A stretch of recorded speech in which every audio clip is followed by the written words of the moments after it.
Hi hello everyone, welcome to our channel Tanya to guide. ఇవాళ ఇంకొక interesting update తోటి మీ ముందుకైతే వచ్చాను. ఇంతకీ అదేంటి అంటే, గురుకులం సిఓఏకి సంబంధించిన ఇంటర్మీడియట్ నోటిఫికేషన్ మొన్న రిలీజ్ అయిపోయింది కదా. ఇప్పుడు ఈ నోటిఫికేషన్ 9th క్లాస్కి సంబంధించి మనందరికీ తెలిసిందే. టాప్ సిఓఈస్లలో ఏ కాలేజ్ ముందు ఉంటుంది అంటే గౌలిదొడ్డి కాలేజ్, ఆ తర్వాత ప్రిఫరెన్స్ సిఓఈకి ఇస్తారు.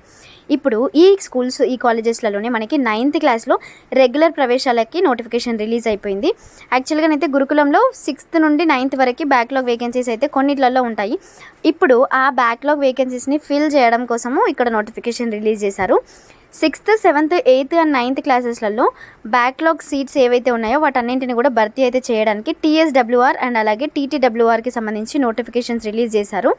అందులో మనకి అలుగునూరులో ఉన్న college co education college and అలాగే గౌల్దొడ్డిలో ఉన్న కాలేజ్ కో ఎడ్యుకేషన్, రంగారెడ్డి జిల్లాలో ఉన్న సెంటర్ ఆఫ్ ఎక్సలెన్స్ 9th క్లాస్లో ఉన్నాయి. ఇక్కడ ఇది కో ఎడ్యుకేషన్ అయితే కాదన్నమాట. అండ్ అలాగే స్కూల్ ఆఫ్ ఎక్సలెన్స్కి సంబంధించి పరిగిలో ఇది గర్ల్స్ కాలేజ్, వికారాబాద్లో కూడా ఉంది ఆ కాలేజ్, అండ్ ఖమ్మంలో కూడా ఉన్నాయి 8th క్లాస్కి సంబంధించి. కొన్ని కాలేజెస్లలో ఓన్లీ 8th బ్యాక్లాగ్ ఉన్నాయి, కొన్ని కాలేజెస్లలో 9th మాత్రమే బ్యాక్లాగ్ ఉన్నాయి. ఇప్పుడు సిఓఈస్ ఉంటాయి కదా, ఈ సిఓఈస్లలో మాత్రం 9th రెగ్యులర్ వేకెన్సీస్ అయితే ఉన్నాయి. అంటే క్లాస్కి 40 hours, క్లాస్కి 24 చొప్పున, అంటే స్ట్రెంత్ని బేస్ చేసుకొని వాళ్ళైతే తీసుకుంటారు. కంప్లీట్ నోటిఫికేషన్ డీటెయిల్స్ ఇంకా రాలేదు, వచ్చినాక నేను తప్పకుండా పెడతాను. అయితే తెలంగాణ అంతటా మనకి 21 ఏప్రిల్ నాడు ఎగ్జామినేషన్ అయితే జరగబోతుంది. బ్యాక్లాగ్ వేకెన్సీస్కి సంబంధించిన ఎగ్జామినేషన్ నిర్వహిస్తారు. దీనికి సంబంధించిన ప్రాస్పెక్ట్స్, విధి విధానాలు ఎట్లా ఏంటి అనేది మనకి త్వరలోనే అఫీషియల్ వెబ్సైట్లో అయితే పోస్ట్ చేయడం జరుగుతుంది.